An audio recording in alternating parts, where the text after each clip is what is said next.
Hello बच्चों। यहां दिया गया है uniform rod of length 2 metre, velocity of point B is 10 metre per second as shown in the figure and angular velocity of the rod is 7 radian per second, then which option is correct. तो समझो, पहले angular velocity के लिए जो चीज responsible होगी वो rod के परपेंडिकुलर कंपोनेंट। तो सबसे पहले मैं अगर यहां पे लिखता हूं तो हमको यहां से मिलेगा ये 10 cos 37। तो 10 cos 37 तो वो 8 लिख सकते हैं हम लोग। यहां कहीं पे हमें मिलेगा 10 sin 37, दिख रहा बताइए। ये आपको यहां से मिला 10 sin 37 जो कि हम लोग लिख सकते हैं 6। क्लियर। तो यहां से आ गया ये 8 मीटर पर सेकेंड और ये आ गया 6 मीटर पर सेकेंड। अच्छा, v का अगर हम कंपोनेंट लिखें, मान लो इसकी वेलोसिटी कुछ भी v है, तो it is v cos theta and this one is v sin theta. बात को समझना बेटा ध्यान से। रॉड के अलोंग ए और बी की पोजीशन में कोई चेंज नहीं होगा क्योंकि length of the rod 2 metre है जो कि उतनी ही रहेगी। तो along the rod relative velocity zero होगी, मतलब जितनी वेलोसिटी ए की होगी वही वेलोसिटी बी की होगी अलोंग द रॉड। मतलब यहां से सबसे पहले एक रिलेशन हमको मिल गया कि v cos theta is equals to 8। बेटा समझ में आ रहा है। अलोंग द रॉड जो इसकी वेलोसिटी है और अलोंग द रॉड जो इसकी वेलोसिटी दोनों सेम होगी। क्यों? मान लो अगर b की वेलोसिटी ज्यादा होती तो रॉड लंबी हो जाती, ए की वेलोसिटी ज्यादा होती तो रॉड को छोटा होना पड़ता, जो कि नहीं हो रहा है। तो ये हमारे पास मिल गया फर्स्ट इक्वेशन। क्लियर है बेटा। अब अगर हम सेकंड कैलकुलेशन करें, तो अब हम लोग देखें तो मान लो अगर हम लोग ए पॉइंट के अबाउट निकालें तो velocity of B with respect to A,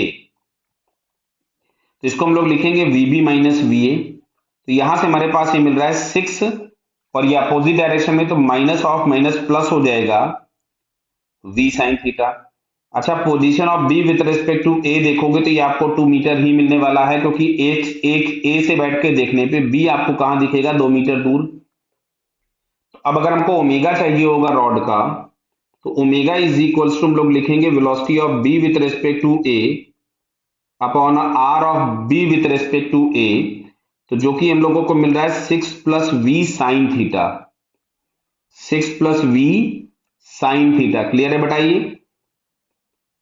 upon are, और आर बराबर दिया था 2 और ये इज इक्वल्स टू हो जाएगा 7। क्यों? क्योंकि रॉड की एंगुलर वेलोसिटी आपको 7 रेडियन पर सेकेंड दी गई है। तो यहां से अगर हम लोग लिखें तो ये आ रहा है 6 प्लस वी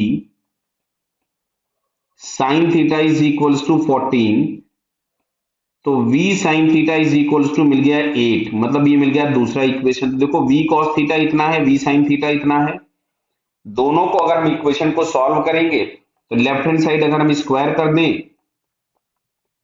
तो यहां से मिलेगा cos स्क्वायर थीटा प्लस आपको मिलेगा साइन स्क्वायर थीटा। अच्छा, राइट हैंड साइड का स्क्वायर करोगे तो 8 स्क्वायर प्लस 8 स्क्वायर। क्लियर। तो यहां से हमको दिख रहा है कि v square is equals to आपके पास आ गया 2 इंटू 8 स्क्वायर। तो v बराबर आपको मिलता है 8√2 मीटर पर सेकेंड। क्लियर है। अब जहां तक एंगल की बात आती है तो दोनों इक्वेशंस अगर हम डिवाइड कर दें, तो दोनों इक्वेशंस अगर हम डिवाइड करेंगे तो v sine theta upon v cos theta is equals to 1 मिलेगा, मतलब tan theta is equals to 1 मिलेगा। तो theta is equals to 45 degree. तो चलिए हम ऑप्शन पढ़ते हैं। तो 8√2 एक ही ऑप्शन में दिया ही है। Velocity of the point A is 8 root at an angle of 45 with the rod. Clear. तो यहां से हम लोगों को ये फोर्थ वाला आंसर करेक्ट दिखता है, so it's fourth option is correct. Okay बेटा, ऑल द बेस्ट।